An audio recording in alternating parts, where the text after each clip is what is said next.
Good afternoon, everyone. Today is the memorial of St. Margaret of Scotland. What a beautiful woman. Have you ever read her life of charity, of giving of self? You know, these men and women, like our moms and our dads, our grandparents, these saints, they give of their lives for the good of others. They don't think of themselves. They think of the other person. How can I make their life a little bit better? In charity, in kindness. Moms and dads do that. Grandparents do that. And that's a love they give to their family. But it's so beautiful to see our parents and our grandparents, because they're the first teachers of the faith, how they do it for other people that are not even their family.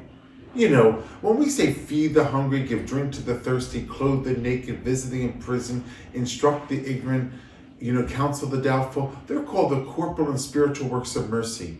And it's very important when we understand them, then we understand what it means to love your neighbor as yourself. Because you take those corporal and spiritual works of mercy and you bring them out to the neighbor. That is Christ among us, our neighbor. That's why both these commandments are like each other, to love God with all our heart, mind, soul, and strength, and to love our neighbor as ourselves. Remember when the scholar of the law asked Jesus, which is the greatest commandment out of all of them? And there's 613 commandments in the Torah. So which is the greatest of all of them? And that's what Jesus answered. He answered to love God and to love our neighbor. You know, it brings me back to the Good Samaritan story in the gospel. How beautiful that is when the scholar of the law asked Jesus, who is my neighbor? So Jesus gives him the whole parable of the Good Samaritan. You know, the person who takes care of somebody, who loves, that you love in charity for another person. Well, do you remember that parable that Jesus gave about the Good Samaritan? I don't want you to let this piece of it go by. So what happened is Jesus gives him the story. You know, who is my neighbor? So when he finishes the story, that is Jesus, then he says to the person, in your opinion, who was neighbor to this person who fell victim to the robbers? And you know, that person could not even come to say the Samaritan. He said the one who showed him mercy.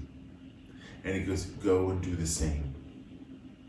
You know, sometimes we have in our head some prejudgment, and I know the Jewish community and the Samaritans did not get along. They did not get along. And when Jesus was given this whole explanation, it was very interesting that person said to Jesus, the one who showed mercy. Yeah, because mercy is love. Mercy is kindness and gratitude. To have the mercy of God among us is very, very important. That's how we love God. We know his mercy, his kindness. How do we show mercy? By our love and our charity to other people. Mercy is really the hallmark of the Christian life. The corporal and spiritual works of mercy. Aren't they called that? So mercy is very, very important in our Christian life. So Margaret of Scotland, what a wonderful woman, what a woman of charity. We have a lot of Margaret of Scotlands around here, don't we? St. Vincent de Paul Society, our kindness to look in on the neighbor. How are you doing? Are you feeling okay? Or even welcoming the stranger. Our community here at St. Mary's, and I'm not saying that just because I'm the pastor, but our community here at St. Mary's truly lives the corporal and spiritual works of mercy. They truly are Margaret of Scotland. You know, our own Peggy, she's our Margaret of Schwenksville. I mean, we love her. We always kid her. You know, we have Margaret of Scotland, but we have a Margaret of Schwenksville among us. She does a great job and never wants any attention drawn to herself. She just does it and walks away. There's a lot of things that you do the same thing for this parish and for your family. That you don't need any praise. You just do it and you walk away.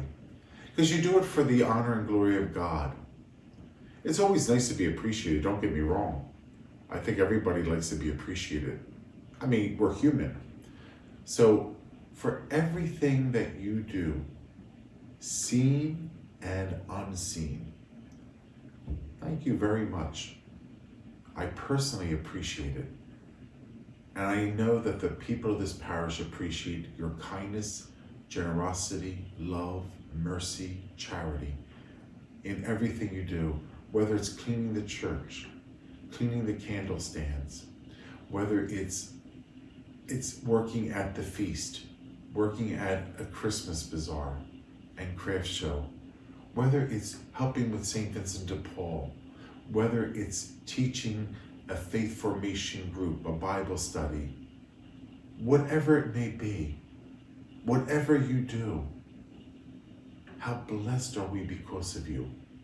Helping with 40 hours, helping with the May procession, helping with the Corpus Christi procession. Oh, helping with, during this pandemic, cleaning the church, the bathrooms, all the handles of the doors, all the areas touched by other people. Thank you very much. Thank you for visiting the stranger. Thank you for welcoming people.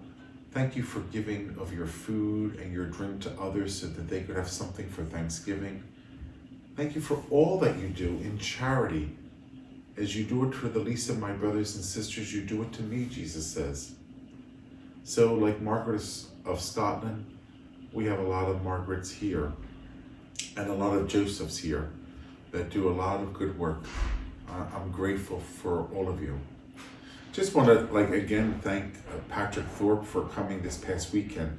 Patrick Thorpe is in his 3rd year of seminary formation. He has another 4 years before he's ordained a priest, God willing. So keep him in your prayers.